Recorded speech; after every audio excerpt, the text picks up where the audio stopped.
एक साथ सब कोई बोलेंगे ओ।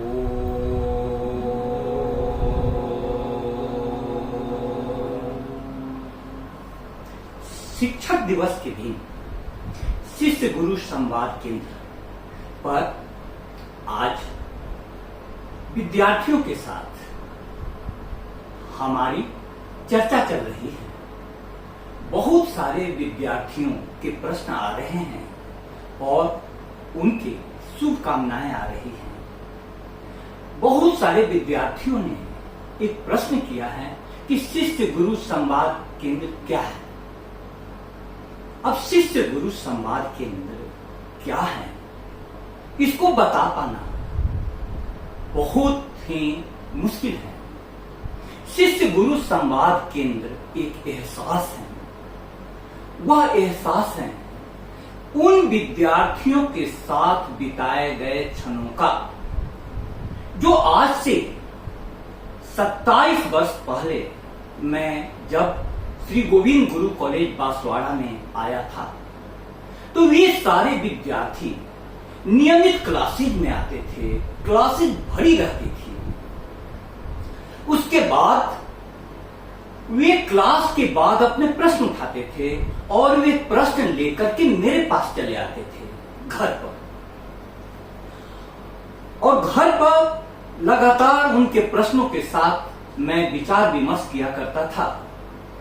यह निश्चित हुआ कि विद्यार्थियों के प्रश्नों का जवाब देने के लिए एक निश्चित समय निर्धारित कर दिया जाए। तो वह निश्चित समय निर्धारित हुआ रविवार की सुबह 6 से 9। उस समय से हमारे पास अभी बैठे हुए हैं श्री प्रमोद ताबियार जी, जो स्कूल में प्रिंसिपल हैं, और इनकी धर्म पत्नी जी, जो वो भी स्कूल में प्रिंसिपल हैं, और इनकी 2 बेटियां अदिति और रिद्धि। ये सभी हमारे पास आज शिक्षक दिवस के दिन मिलने आए हुए हैं। अब जीवन भर की किसी की कमाई क्या होती है। 25 वर्षों से श्री प्रमोद ताबियार जी लगातार मेरे पास शिक्षक दिवस के दिन सब परिवार पहुंच जाते हैं। सारे विद्यार्थियों को एक समान समय शिक्षक ने दिया और सारे विद्यार्थियों के साथ समान व्यवहार किया। लेकिन यह एक कृतज्ञता का भाव है जो आज की पीढ़ी के लिए सीखना पड़ेगा, और उसके लिए मैं स्पष्ट रूप से बता दूं कि शिष्य को विद्यार्थी को शिक्षक ही नहीं सिखाता है, बहुत सारी बातें विद्यार्थी से शिक्षक भी सीखता है। यदि एक बात मुझे सीखनी हो प्रमोद जी से, तो मैं यह जरूर सीखना चाहूंगा कि यह कृतज्ञता का भाव हमें भी आए, क्योंकि हमारे भी जीवन को गढ़ने में जिन गुरुदेवों ने, जिन शिक्षकों ने, जिन साथियों ने सहयोग किया, उनको मैं याद करूं, क्योंकि शिष्य गुरु संवाद केंद्र की नींव में वही है। Shri Dhruvkant Thakur, DG Meerut, doctor Arun Kumar Singh, retired principal Uttarakhand, Shri Neelanand Jha, religious teacher, ऐसे ऐसे लोगों ने मुझको निःशुल्क और निस्वार्थ पढ़ाया।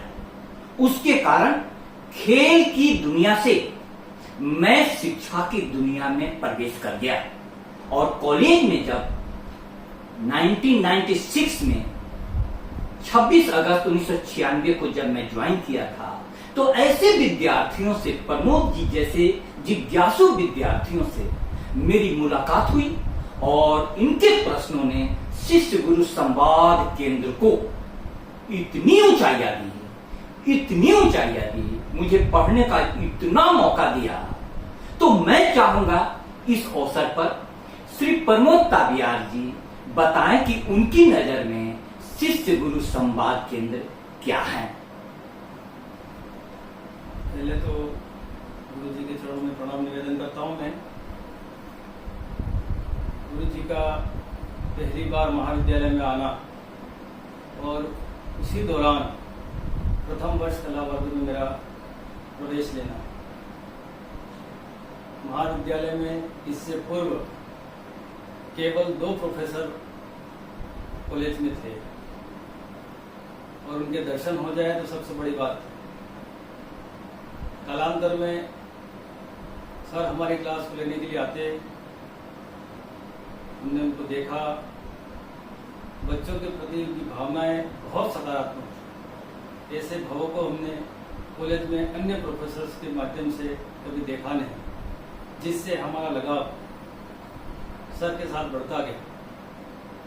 सेकेंड ईयर में आते आते व्यक्तिगत तरीके से हमारी पहचान और हमारी कुछ समस्याएं थी। हम गांव से आते थे, सिटी में हम रहते नहीं थे और संस्कृत जैसे विषयों को पढ़ाने के लिए कोई भी दूसरा टीचर भी नहीं था, न कोई गाइड करने वाला था। इसलिए सर के सानिध्य में मैंने व्यक्तिगत तरीके से जुड़ा और हमारे कुछ और साथी थे वो भी हमसे जुड़े।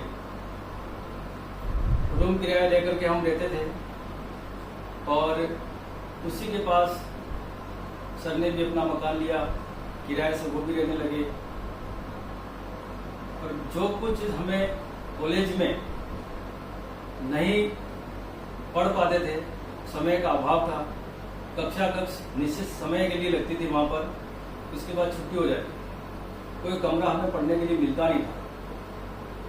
तो कुछ समय के बाद सर से आग्रह किया तो सर भी नए नए ग्रस्त जीवन में थे, पारिवारिक समस्याएं भी उनके सामने होंगी, किराए का मकान भी छोटा पड़ता है, लेकिन फिर आग्रह करने पर कॉलेज में भी अवसर निकाल करके हमने मैदान में पढ़ाई करी, पेड़ के नीचे, महुए के नीचे बैठ के हमने पढ़ाई करी।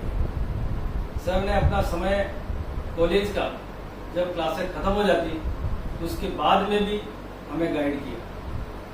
फिर भी हमारी पढ़ाई पूरी नहीं होती थी तो हम सर के घर पहुंचते थे और सर का जो पहला बेटा है, बहुत बाल्यावस्था में, बहुत छोटा सा, वो क्षण हमें याद है कि हम छत के ऊपर चढ़ के टेरिस पे हम बैठते थे झरोखे में। जैसी परिस्थितियां थी, ऐसी प्रतिकूल परिस्थितियों की हमारा जो लक्ष्य था कि सर से पढ़ना, और सर ने भी निस्वार्थ भाव से हमें पढ़ाने के लिए कभी भी मना नहीं किया। और बच्चे को गोद में, एक तरफ गोदी में बच्चा लेटा हुआ है और एक तरफ हमको पढ़ा रहे हैं। ये साधना हर कोई शिक्षक नहीं कर सकता है। और मेरे को तब से समझ में आ गया कि एक शिक्षक तपस्या करता है और वो तपस्या अपने शिष्य के लिए करता है, अपने खुद को, जीवन को बनाने में खूब मेहनत करके वो अपने लक्ष्य को, मुकाम को हासिल कर लिया। वो व्यक्तिगत उपलब्धि है, लेकिन अपने शिष्यों में इस प्रकार के ज्ञान को देना, ये वाकई कोई बहुत बड़ी तपस्या से कम नहीं। प्रमोद जी के इन शब्दों से मैं अभिभूत हूं, लेकिन एक बात मैं आपको बताऊं, जीवन में जिसको जो कुछ मिला रहता है उसके जीवन से वही निकलता है। मेरे को भी कुछ लोगों ने निःशुल्क और निस्वार्थ पढ़ाया और उन्होंने 10 वर्षों तक खेलकर मैं दुनिया में दूसरे छोर पर पहुंच गया था, जहां मुझसे पढ़ाई में लौटना बहुत मुश्किल था। लेकिन ऐसे लोग मिले जिनका मैंने नाम लिया, उनमें से एक ध्रुव भैया, नीला भैया और अरुण भैया। अब आज लीला भैया हॉस्पिटल में भर्ती हैं, तो आज मेरे को उनकी बहुत याद आ रही है। तो उन लोगों ने चलते समय, बाजार में टहलते समय हमको सारी चीजें पढ़ा दी। आईपीएस में जब ध्रुव भैया का हुआ था तो उस समय में वे देवेंद्र नगर में संस्कृत के लेक्चरर थे, वहां मुझको ले गए और वहां मुझको पढ़ाया, सारा नोट सब कुछ दिया।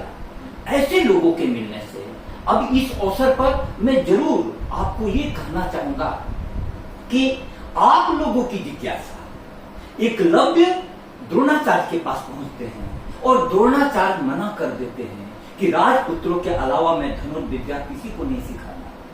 तो द्रोणाचार्य की मूर्ति से उन्होंने धनुर्विद्या सीख ली। अब इन लोगों की प्यास ऐसी थी कि एक मैं नहीं भी मिलता तब पर भी प्रमोद जी जैसे विद्यार्थी आगे बढ़ते, लेकिन मेरा भी सौभाग्य था। और सबसे बड़ी बात, घर पर एक परिवेश की होती है।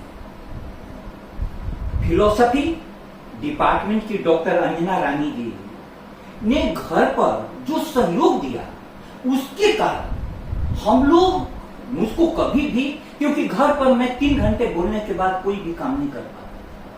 एक बहुत प्यारा शेर है, मोम के ढेर को हल्की सी तमाजत भी बहुत, हो सके तो किसी शक्ल में ढालो मुझको। यह आवाज आती है कि हे गुरुदेव, मैं मोम का ढेर हूं, जिंदगी की धूप पड़ेगी और बेतरतीब पिघल जाऊंगा। मोम के ढेर को हल्की सी तमाजत भी बहुत, हो सके तो किसी शक्ल में ढालो मुझको। तब टीचर कहता है, तुमसे तन्हा न हटेगा इस सब की स्याही का तिलस्म। मैंने पहले ही कहा था कि जला लो मुझको, मैंने पहले ही कहा था कि जला लो मुझको। शिष्य ढलने को तैयार हो और उस उद्देश्य से गुरु जलने को तैयार हो तो एक क्रांति होती है। और शिष्य गुरु संवाद केंद्र पर मुझे सार्थकता मिली एक शिक्षक होने का। यहां मेरा कोई अपना नहीं है। मैं गंगा किनारे से माही किनारे आ गया और यहां पर 2 ही सहारे मेरे पास बचते हैं, मेरे विद्यार्थी या पुस्तक। अब विद्यार्थी या पुस्तकों के साथ चलते चलते आज मैं इस मुकाम पर आ गया कि जो मैंने व्हाट्सएप पर लिखा ट्रांसफर होने के बाद, वो इतना बड़ा, कितना, ये एक नहीं, ये दूसरा, तो इतने लेख प्रत्येक दिन नए नए विषय पर जब मैं लिखता हूं तो लोग आश्चर्य करते हैं कि सर आप कहां से लिखते हैं। तो विद्यार्थी जो प्रश्न करते हैं वो प्रश्न हमें जिंदा करते हैं। आज हम लोग जिस शिक्षक की याद में शिक्षक दिवस मना रहे हैं, वे फिलोसफी के टीचर थे। फिलोसफी के टीचर थे। और फिलोसफी का टीचर क्या होता है? भारतीय संस्कृति का पहला विषय दर्शन, पहला विषय दर्शन। और आज दर्शन की स्थिति क्या है? मैडम के दर्शन ज्ञान का, मैडम अपने राजस्थान बोर्ड की मेरिट में 7वें नंबर पर थी और गोल्ड मेडलिस्ट, 2 गोल्ड मेडल मिला, एक अपने सब्जेक्ट में टॉप करने के लिए और एक पूरे ह्यूमैनिटीज में टॉप करने के लिए। लेकिन कॉलेज में माहौल ऐसा नहीं है कि दर्शन की प्रतिभा का सदुपयोग किया जा सके। आज सबसे बड़ी समस्या भारत के सामने क्या आई है? भारत के सामने सबसे बड़ी जो समस्या आई है, सुप्रीम कोर्ट ने अभी कुछ दिन पहले कहा है कि सिर्फ गुरु ब्रह्मा, गुरु विष्णु, गुरु देवो महेश्वरा कहने से काम नहीं चलेगा। शिक्षक को असली सम्मान देना होगा। शिक्षक के असली सम्मान का मतलब क्या होता है? नई पीढ़ियां, वृक्ष अपने फल से पहचाना जाता है। आज यदि प्रमोद ताबियार जी प्रिंसिपल के रूप में हैं, इनकी धर्म पत्नी प्रिंसिपल के रूप में है, तो मुझको खुशी होती है कि एक मैंने जो कुछ बीज बोया था, इतनी उर्वर धरती पर बोया था, जो आज बड़ा वृक्ष बन गया। और इनकी बेटियां भी एक नीट परीक्षा में दोनों ने सफलता पाई और डॉक्टर बनने जा रही है। और अदिति का लक्ष्य है आईएएस बनना। एक सपने बड़े जगाना नई पीढ़ी के पास और उसको उचित माहौल देकर के आगे बढ़ाना शिक्षक की सबसे बड़ी सार्थकता है। अब इस अवसर पर मैं चाहूंगा एक विद्यार्थी का और प्रश्न ले लूं। आचार्य प्रांजल कन्या महाविद्यालय की एक पूर्व छात्रा है, उसने व्हाट्सएप पर एक प्यारा प्रश्न लिखा है। प्यारे प्रश्न में उसने पूछा है कि सर, भीष्म पितामह ने महाभारत में अंतिम समय में कहा था कि पीड़ा गंगा जल के समान होती है, वह आत्मा को शुद्ध करती है। तो उसका प्रश्न है कि क्यों और कैसे, क्यों और कैसे। फिर से प्रश्न दोहरा दूं कि पीड़ा गंगा जल के समान होती है, वह आत्मा को शुद्ध करती हैं। भीष्म पितामह ने कहा था कि तो आप कृपया समझाएं कि क्यों और कैसे। अब इस प्रश्न को थोड़ा सोचना। भारतीय संस्कृति का मूल वेद है। वेद का अर्थ होता है ज्ञान। भारत का पहचान वेद है। भारत माने क्या? भा माने ज्ञान, रत माने लीन। जो ज्ञान में लीन है वही भारत है।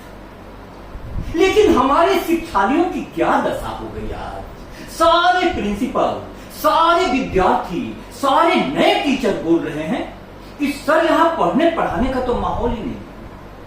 अब तुम्हें जो मैं कहना चाहता हूं, भीष्म पितामह के वाक्य को समझाना चाहता हूं। उन वेद धातु से बना है, उसी से बनता है वेदना। वेदना माने दुख, वेदना माने दुख। जीवन में जो जितना वेदना सहेगा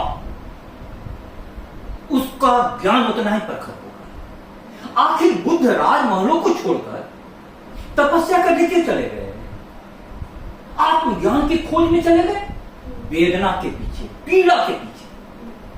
कबीर दास की एक बहुत प्यारा दोहा है, सुखिया सब संसार है, खावे और सोए। दुखिया दास कबीर जागे और रोए। जो भी जागेगा उसको रोना पड़ेगा। तो प्यारे विद्यार्थी प्रांजल आचार्य, आपका प्रश्न बहुत अच्छा है। पीड़ा से ही जगत की सारी क्रिएटिविटी होती है। मां 9 महीने तक पीड़ा सहती है। प्रसव वेदना के बाद एक बच्चे की किलकारी गूंजती है, और बच्चे की किलकारी गूंजने के साथ मां की प्रसन्नता का कोई अंत नहीं। तो यह पीड़ा है। एक वैज्ञानिक के मन में एक विचार आता है। राधा कृष्णन जी भारतीय संस्कृति के विचारों को लेकर करके पश्चिम की दुनिया में गए, और उनकी पुस्तक इंडियन फिलॉसफी ने पूरे संसार में तहलका मचा दिया। वो उनकी पीड़ा थी।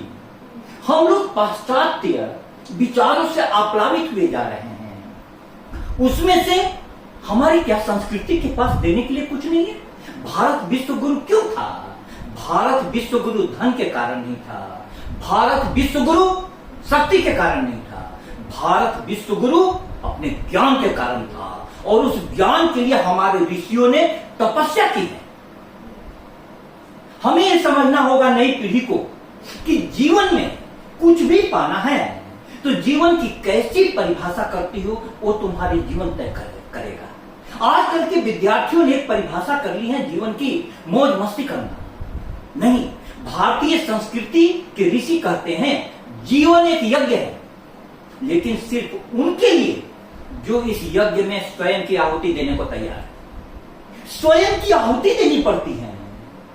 हम लोग शिक्षक दिवस मनाते हैं। 15 अक्टूबर को कलाम साहब का जन्म दिवस विद्यार्थी दिवस के रूप में मनाया जाता है। अब उन्होंने कितनी पीड़ा सही। डॉक्टर राधा कृष्णन के पास भी गरीबी थी। गरीबी को उन्होंने रोना नहीं रोया, उससे उन्होंने भारतीय संस्कृति के पास दृष्टि थी। तुम्हारे पास विद्यार्थी के रूप में 2 कपड़े चाहिए, उससे ज्यादा की जरूरत नहीं है। भिक्षाटन से अन्न खा लो, क्योंकि जितना अन्न पर तुम्हारा समय और ऊर्जा कम हो कपड़े पर, तब तुमको आत्मा के आविष्कार के लिए बचेगी। इसलिए प्यारे विद्यार्थी प्रांजल आचार्य, मैं कहना चाहता हूं कि जितना ही व्यक्ति तपस्या करता है, वो पीड़ा सहता है, उतना ही उसकी आत्मा शुद्ध होती है। एक छोटा सा और उदाहरण दे दो, उससे नई पीढ़ी को समझाने के लिए इन उदाहरणों को बताना जरूरी है। हिमालय के पास नारद पहुंचे। उन्होंने कहा कि अपनी पुत्री की शादी विष्णु से कर दीजिए। तो पिता भी उस समय कैसे होते बोले कि पुत्री से तो पूछ लो। पुत्री से उन्होंने पार्वती से पूछे। पार्वती माने पर्वत की पुत्री। तुमको विष्णु जी से शादी करना चाहिए। पार्वती जी ने कहा कि नहीं ऋषिवर, मैं शंकर जी से प्रेम करती हूँ, शंकर जी को पाने का कोई उपाय हो तो मुझे बताइए। अब देखो ये प्रेम का मामला आज कितना बदनाम हो गया। बांसवाड़ा में एक लड़की के साथ दुराचार हुआ और स्कूल के लड़के नहीं किया और पूरा बांसवाड़ा उस सदमे में है। लड़की हॉस्पिटल लाई है, व्यभिचार हुआ। तो इस प्रकार की घटना और आया कि प्रेमी प्रेमिका, आजकल आ रहा है खूब कि पत्नी प्रेमी के साथ मिलकर के पति को ठिकाने लगा दी और पति प्रेमिका के साथ मिलकर पत्नी को ठिकाने लगा दिया। सब में प्रेमी प्रेमिका। प्रेम को इतना बदनाम क्यों करते हो? भारतीय संस्कृति के प्रेम की दृष्टि देखो। भारतीय संस्कृति ने प्रेम में क्या कहा, उनका लाइन है और बाबा तुलसीदास लिखते हैं, तप बल रचई प्रपंचु विधाता, तप बल विष्णु सकल जगत्राता, तप बल शंभु करहि सनहारा, तप बल शेषु धरहि महिभारा, तप आधार सब सृष्टि भवानी, करहि जाय तपु अस जिय जानी। क्या उन्होंने कहा कि तप से ब्रह्मा जी सृष्टि करते हैं, पीड़ा सहते हैं, तप सृष्टि, तप से विष्णु भगवान जगत का पालन करते हैं, तप से शंकर प्रलय मचाते हैं, उसके लिए भी तपस्या करनी पड़ती है। तप के कारण पृथ्वी को शेषनाग अपने फन पर उठाया। इसलिए हे भवानी, तप सारी सृजन का आधार है, तुम जाओ तपस्या करो। इसलिए पीड़ा व्यक्तित्व को निखारती है। उस पीड़ा को सहने के लिए विद्यार्थी गुरु के आश्रम में पहुंच जाता था कि हे गुरु, तुम जैसा कहो उसी प्रकार का। तो गुरु कहता था जमीन पर सो, ब्रह्म बेला में उठो और सामने में ध्यान करो, गुरु के साथ गुरु जो कहता है वो करो। तो विद्यार्थियों ने कितना पीड़ा सहा है, तब भारत विश्व गुरु बना था। इस प्रश्न के साथ यह शिक्षक दिवस सार्थक हुआ। अदिति और विधि, तुम्हारा यदि कोई प्रश्न हो वो पूछ लो, कोई भी एक प्रश्न हो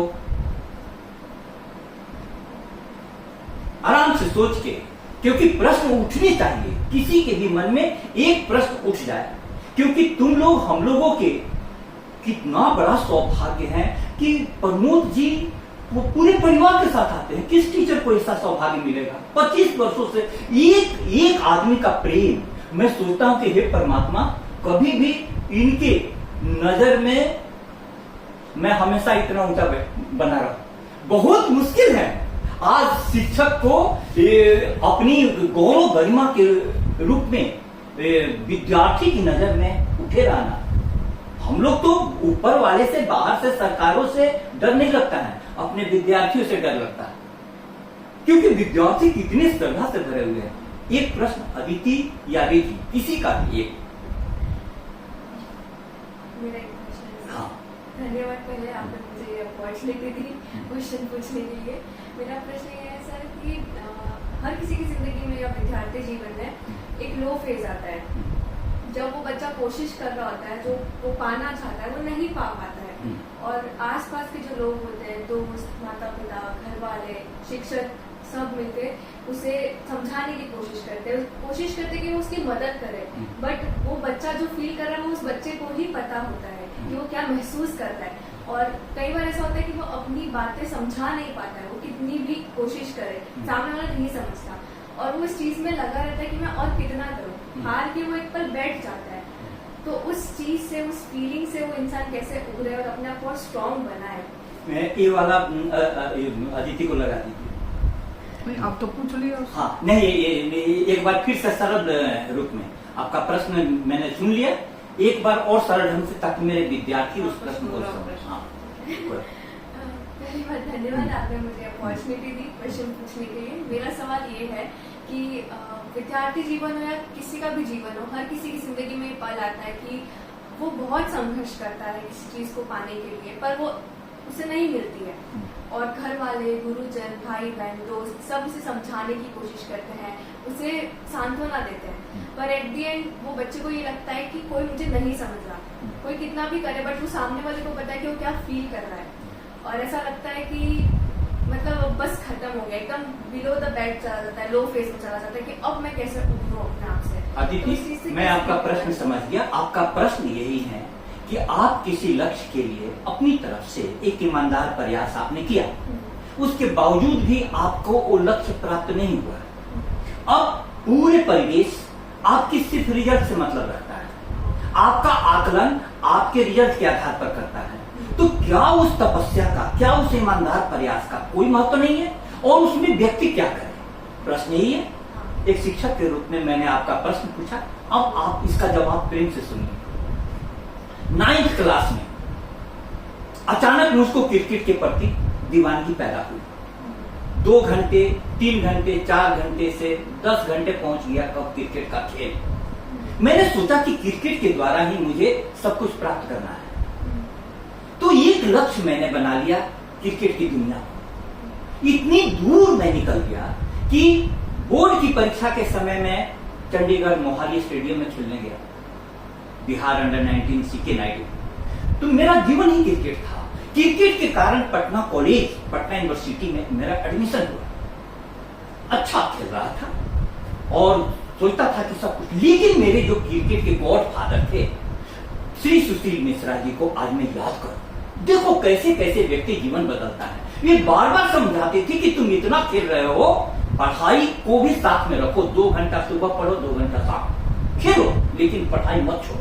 क्योंकि भारत की हकीकत यह है कि तुम क्रिकेट में कितनी भी ऊंचाई पर पहुंच जाओगे, तो मोहम्मद अजहरुद्दीन ने 3 लगातार टेस्ट में सेंचुरी मारा, तब जाकर के एसबीआई ने उसको नियुक्ति दी थी। तो तुम्हारी नौकरी तो क्रिकेट पर नहीं लगेगी। तो उनके कारण मैं 2 घंटा सुबह, 2 घंटा शाम में पढ़ता था। ठीक है, उसके बाद मेरे ऊपर बैन लग गया जब मैं पीक पर था। अब मेरे जीवन अंधकार में चला गया। अब 3 साल आपको क्रिकेट खेलने को नहीं मिलेगा, तो मेरे पास क्या चारा था? तो मेरे मन में यही प्रश्न उठता था जो तुमने किया कि वर्षों की कठिन साधना के साथ प्राण नहीं क्यों लेते हैं? अब किस सुख के लिए मुझे धरती पर जीने देते हैं? लेकिन मैंने उस समय में संगति पढ़ने वाले लड़कों की कर, उसी समय श्री ध्रुवकांत ठाकुर जी से मुलाकात हुई और इन लोगों से मुलाकात हुई। इनके साथ में पढ़ते बैठे, साथ में दिन रात मेहनत करना शुरू किया, और आज तुम्हारे सामने में कहां पर हूं? संस्कृत का प्रोफेसर बन गया। तो एक रास्ता रुका तो दूसरा रास्ता खुला। अब उस समय में समाज को मैं क्या बताने जाऊंगा, दूसरे को क्या बताने जाऊंगा?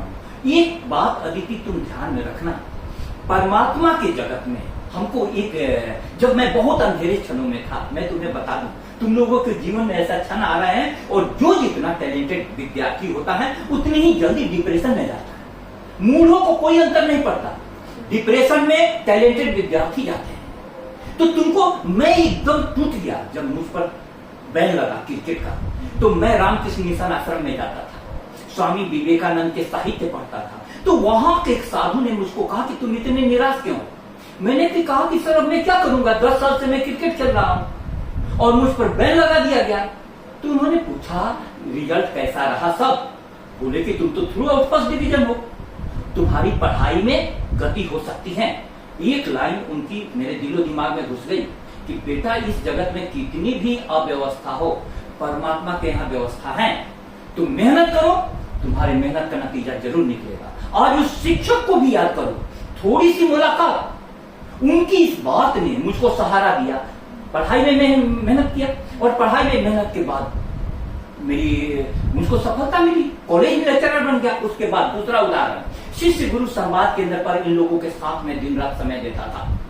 धीमे धीमे यहाँ के शिक्षा स्थिति से, शिक्षा की जो परिस्थिति थी, मैं निराश हो गया, क्योंकि बाद में पढ़ाई का माहौल खराब हुआ और कहीं भी पेपर प्रेजेंट करने जाओ तो समय बर्बादी होता था, सिर्फ कागज का टुकड़ा मिलता था। वहां पर भी मैं नहीं जाता था, लेकिन विद्यार्थियों के साथ मैं एक ईमानदार मेहनत करता था, दिन रात पढ़ता था, नए नए विषय को पढ़ कर करके बताता था इनको। आज सबके साथ प्रोफेसर बनने का मुझे भी मौका मिला। सारे पेपर जो मैं लिखा लाता था, इतना जो मैं लिखता था, इसी को पब्लिश करा दिया, प्रोफेसर बन गया। अब परमात्मा को मैं कैसे नहीं मानूं? समय दिया विद्यार्थियों को, उस रेस से मैं हट गया, कहीं नहीं जाता था प्रमोद जी, और सिर्फ विद्यार्थियों को मैं लौटाता नहीं था। परमात्मा साक्षात हैं। प्रिय अदिति, तुम परमात्मा पर विश्वास करो। मेरे जीवन का अनुभव यही है, परमात्मा तुम्हारे परिश्रम की एक एक बूंद का हिसाब रखेगा। आज इस सुंदर चर्चा के लिए शिक्षक दिवस पर परमात्मा का बहुत बहुत आभार, बहुत बहुत धन्यवाद। हेड पे दबा दूं?